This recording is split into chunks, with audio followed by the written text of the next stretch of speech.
¿Qué tal, hermanos? Buenas tardes, buenos días, dependiendo de la hora que usted esté viendo este video. Buenas noches también. Qué bueno poder estar otra vez con ustedes. Sé que pasé varias semanas sin continuar con estos estudios de Primera de Corintios, donde estamos hace unas semanas atrás. Al ser verano, las actividades en la iglesia cambiaron un poco. Nosotros mismos, mi esposo y yo, salimos de viaje también unos días, como algunos de ustedes saben. Pero aquí estamos otra vez tratando de compartir con ustedes estos hermosos pasajes de Primera de Corintios. Siempre, siempre digo por qué me metí en Primera de Corintios, qué epístola, qué carta tan interesante, tan profunda, tan actual. Realmente me ha fascinado entrar en ella. Poco a poco, como ya hemos dicho, no hay ningún apuro para caminar en todo esto.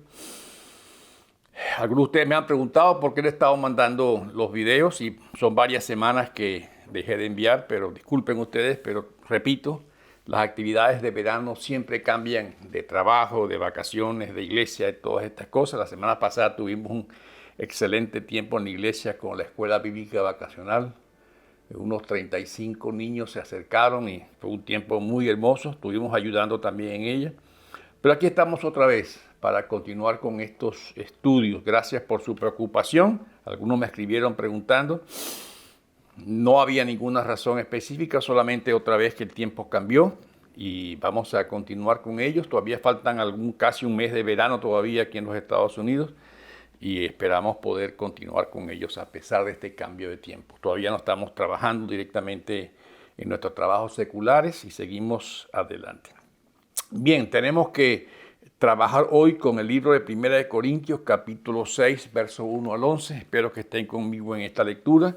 Vamos a orar y poder continuar con estos estudios. Capítulo 6 de Primera de Corintios, vamos a trabajar con los versos 1 al 11. Dice así la palabra del Señor.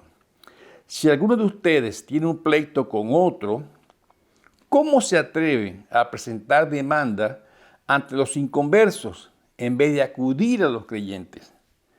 ¿Acaso no saben que los creyentes jugarán al mundo? Y si ustedes han de jugar al mundo, ¿cómo no van a ser capaces de jugar casos insignificantes? ¿No sabe que aún a los ángeles los juzgaremos? ¿Cuánto más los asuntos de esta vida? Por tanto, si tienen pleitos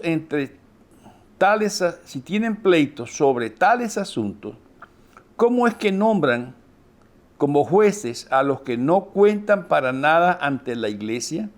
Digo esto para que les dé vergüenza. ¿Acaso no hay entre ustedes nadie lo bastante sabio como para juzgar un pleito entre creyentes?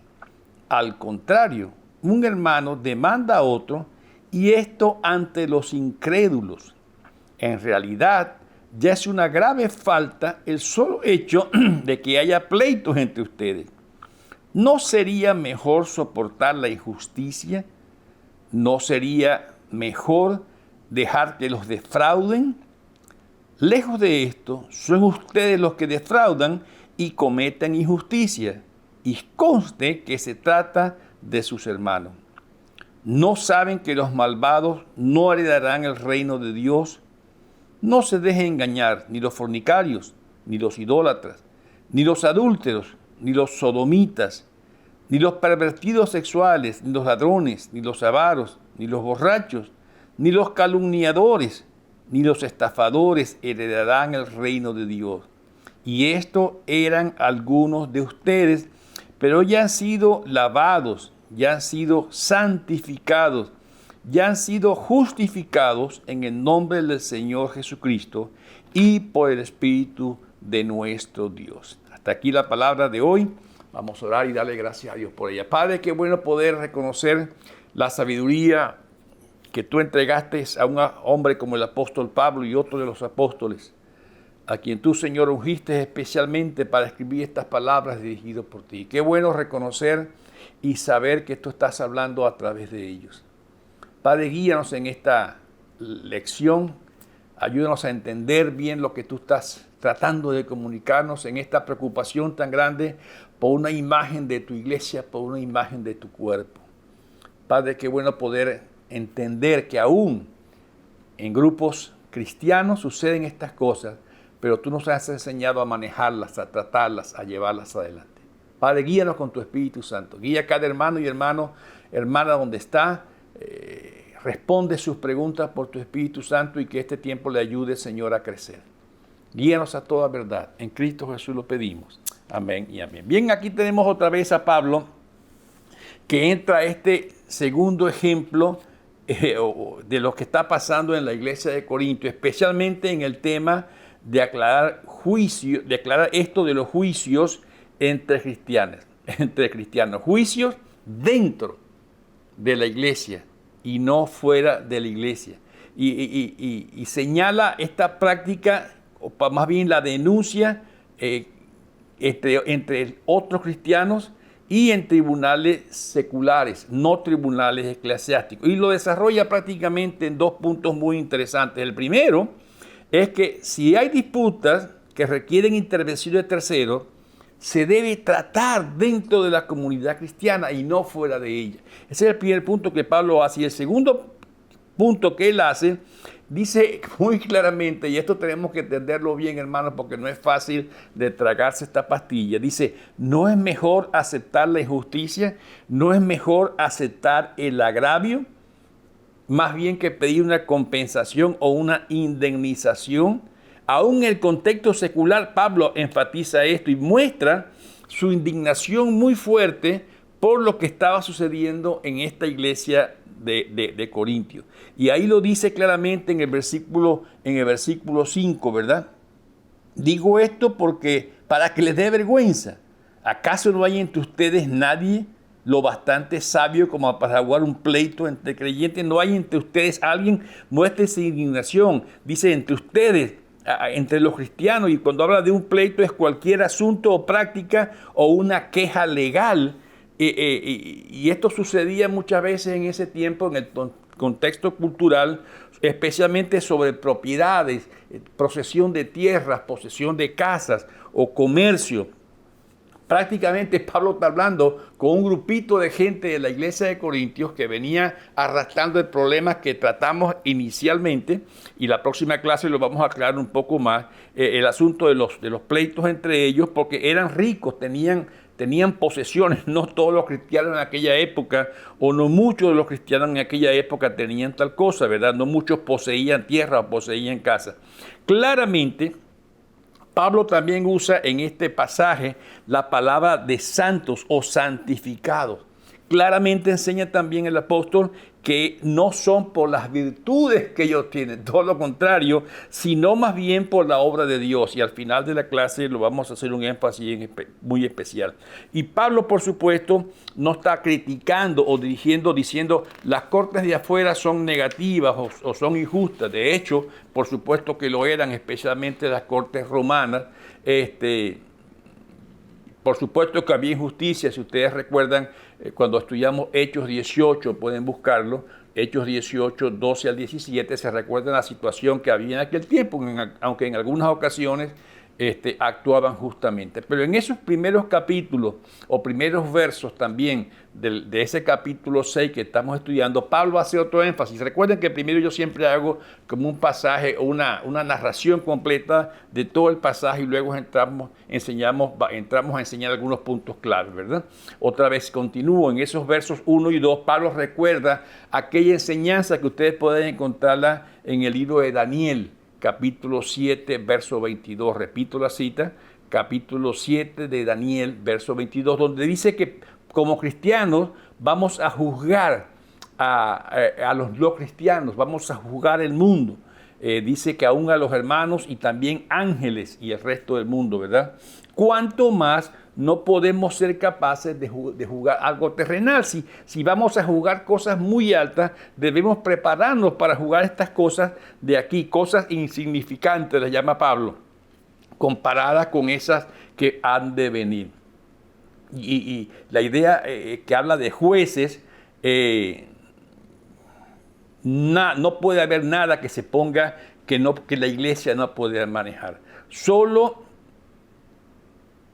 aclara Pablo que debemos tener cuidado al tratar estas cosas más bien adentro que afuera, porque afuera sencillamente lo que estamos haciendo es reflejando un testimonio negativo a los de afuera. Por eso en el versículo 4 y el 5 y el 4 hay un contraste, ¿verdad?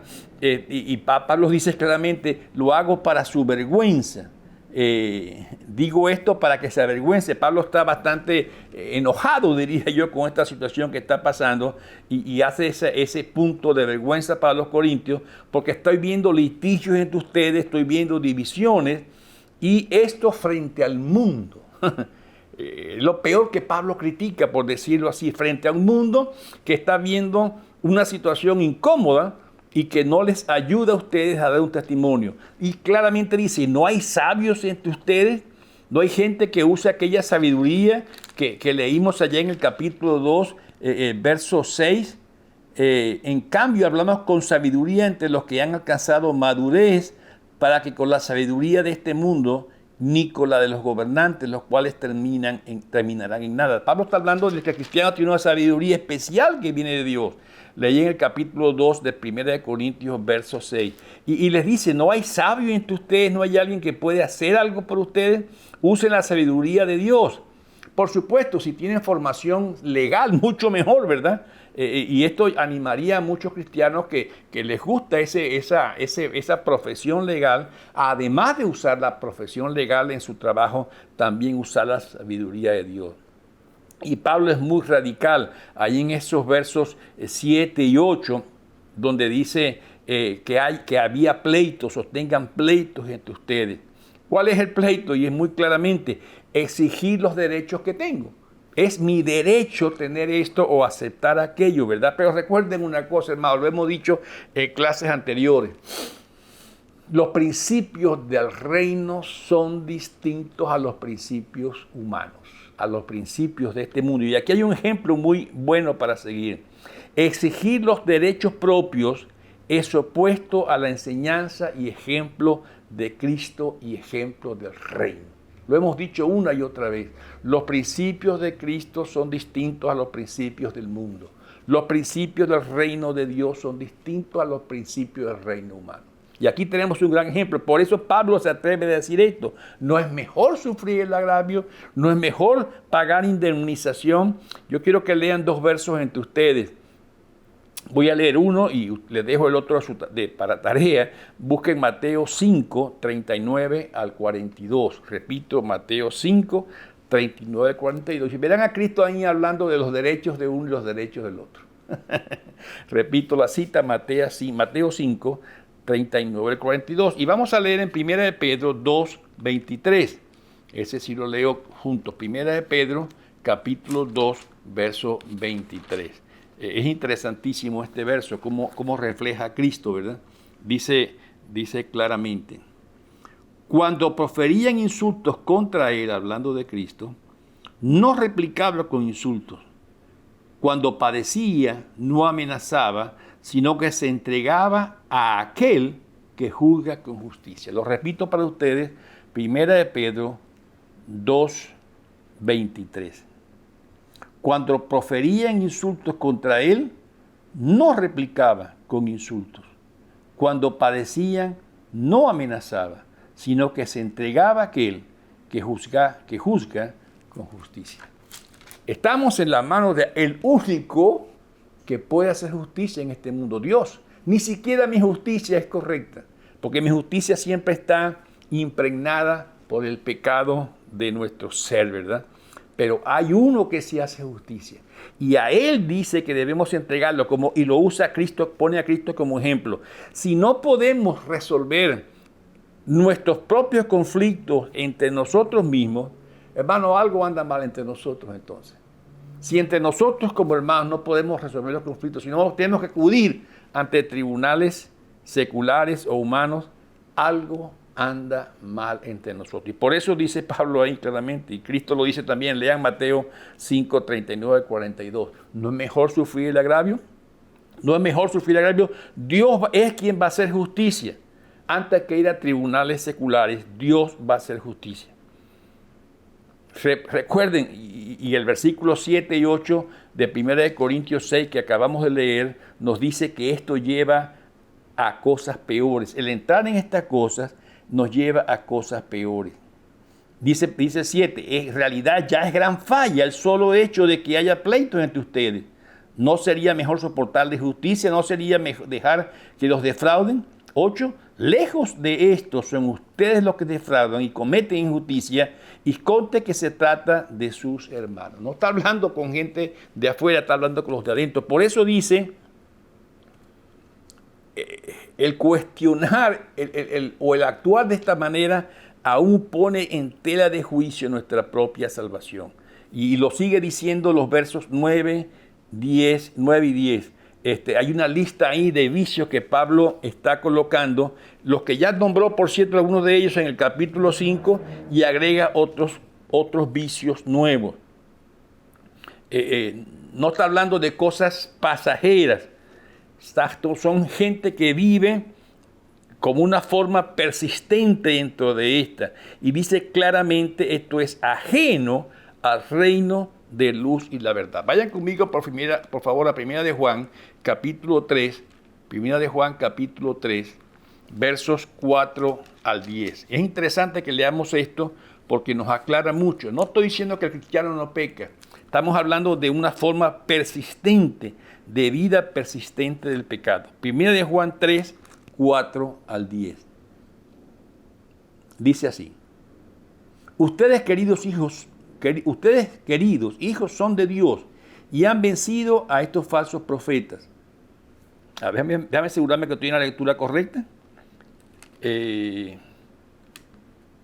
Primera de Juan 3, no estoy en el 4, disculpen ustedes, estoy en el capítulo 4. Primera de Juan 3, 4. Todo el que comete pecado quebranta la ley. De hecho, el pecado es transgresión de la ley. Pero ustedes saben que Jesucristo se manifestó para quitar nuestros pecados. Y Él no tiene pecado. Todo el que permanece en Él no practica el pecado. Todo el que practica el pecado no le ha visto ni lo ha conocido. Queridos hijos, que nadie los engañe. El que practica la justicia es justo, así como Él es justo. El que practica el pecado es del diablo, porque el diablo ha estado pecando desde el principio. El Hijo de Dios fue enviado precisamente para destruir las obras del diablo. Ninguno que haya nacido de Dios practica el pecado, porque la semilla de Dios permanece en él. No puede practicar el pecado porque ha nacido de Dios. Así distinguimos entre los hijos de Dios y los hijos del diablo. El que no practica la justicia no es hijo de Dios, ni tampoco lo es el que no ama a su hermano. No estamos hablando de que el cristiano no peca, estamos hablando de la práctica persistente y constante del pecado. Y a eso se refiere Pablo cuando habla de estas cosas allí en 1 de Corintios capítulo 6, donde estamos leyendo. Bien, tenemos que concluir entonces. Dice que no se deben hacer estas cosas, que no se deben practicar, y que es parte del problema que está viviendo la iglesia. Y por supuesto, Pablo siempre nos da cierta esperanza al final de lo que él dice, ¿verdad? Por eso en el versículo 11 nos da esa nota de esperanza. Dice claramente el versículo 11, y esto eran algunos de ustedes, pero ya han sido lavados, ya han sido santificados, ya han sido justificados en el nombre del Señor Jesucristo y por el Espíritu de Dios. Qué bueno. Pablo dice, a pesar de esto, ustedes practican esto, pero quédense quietos, dice, dejen de hacerlo. ¿Por qué? Porque hay una razón fundamental para no seguirlo haciendo. Lo voy a repetir. Hay una razón fundamental para no seguirlo haciendo. ¿Cuál es la razón fundamental? Ya ustedes han sido lavados, ya ustedes han sido santificados, ya ustedes han sido justificados. Hay una razón clara para dejar de vivir practicando el pecado. Ustedes han sido lavados, ustedes han sido santificados, ustedes han sido justificados. Y qué bueno que él dice, ustedes han sido. No que ustedes lograron ser lavados, ustedes lograron ser santificados, ustedes lograron ser justificados. No, es un regalo que recibimos de Dios. Bendita salvación de Dios. Y hago un énfasis en esto cada vez que puedo.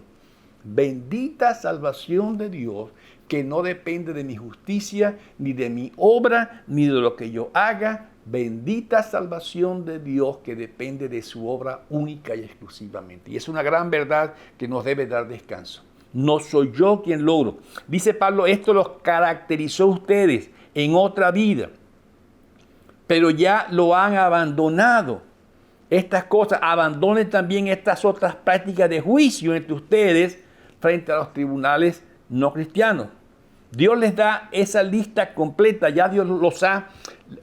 En teología se usa mucho la palabra imputar, que es designar o darles algo de parte de Dios. Ya ustedes han sido imputados en esta lista, ya ustedes han sido lavados, han sido, perdón, santificados, han sido justificados. Qué hermosura de mensaje, ¿verdad? Les da Pablo. Interesante que él no le dice, dejen de hacer esto porque es malo. ¿Es malo? Claro que es malo. Pero él dice, dejen de hacer esto porque ya ustedes no son esto. Y la próxima clase quizás avanzaremos un poco más en esto, entre vivir bajo la ley o vivir bajo la gracia. Ustedes ya tienen esto. Dios les ha imputado esta lista, crezcan en ella. Pablo les recuerda de dónde viene. Ustedes venían de otra parte, pero los trajo el Señor Jesús que les dijo, ya son santificados, ya son justificados y ya son lavados. Dice claramente también, ya han sido justificados en el nombre del Señor Jesús y por el Espíritu de nuestro Dios. Y aquí mete Pablo toda la obra de la Trinidad de Dios. Cristo, el Espíritu y Dios mismo han hecho esa obra completa para nosotros. Qué gran final usa Pablo y qué gran ánimo les da para dejar de hacer lo que venían haciendo. No lo hagan, no lo continúen haciendo, no porque es malo únicamente, sí es malo, pero además no lo hagan porque no es de su naturaleza ha cambiado. Pablo usaba quizás estos litigios en otras ocasiones frente a los romanos, pero siempre los usó para avanzar el evangelio. Si ustedes recuerdan a Pablo allá en el capítulo 4 del 1 al 21, usan esto, juicio frente a otro, pero más bien para testificar. ¿Podemos obedecer a Pablo el día de hoy? Yo creo que sí, si no Pablo no lo hubiera escrito. Yo sé que hoy vivimos en una sociedad, yo diría una sociedad de demanda constante. Una cosa interesantísima hoy en día es que todo el mundo, la gente anda demandando a todo el mundo constantemente. Especialmente en los Estados Unidos, te pueden demandar casi por cualquier cosa. Y es un problema serio. Hoy vivimos ese tipo de sociedad de litigios. Pero dicen, de cristianos no debe ser así. Pablo nos llama a sufrir el agravio, en especial entre cristianos. Y es interesantísimo, hermanos, cómo pone Pablo claramente este principio delante de nosotros. ¿No será mejor sufrir el agravio? ¿No será más bien mejor pagar la compensación que darnos al escarnio público? Por supuesto, hace ese énfasis final sobre los pecados sexuales. Y la próxima clase vamos a tratar sobre ese tema, ¿verdad? Esa lista que hace Pablo ahí muy interesante. Dice, tengan cuidado con los pecados sexuales. No dice únicamente con los sexuales, por supuesto. Da una lista completamente larga. Unos igual a otros, y ambos son condenados por Dios. Pero la clave es que Dios puede hacer el cambio genuino. Gloria a Dios por eso. Ambos requieren aceptación y no rechazo. Pero hay una esperanza que Dios nos da. Ustedes no, que Pablo nos da aquí, ustedes ya salieron de eso. Hermanos queridos, la próxima clase vamos a hablar sobre ese tema de la gracia y la ley, porque es interesantísimo.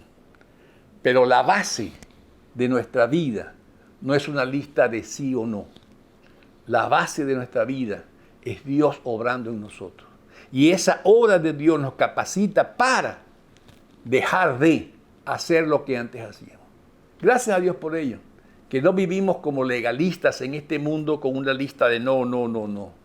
Vivimos en este mundo como libres por la libertad que Dios nos ha dado, pero no libres para pecar. Al contrario, dice la palabra claramente, libres para no pecar, para no caer en injusticia, para no hacer el mal a otro.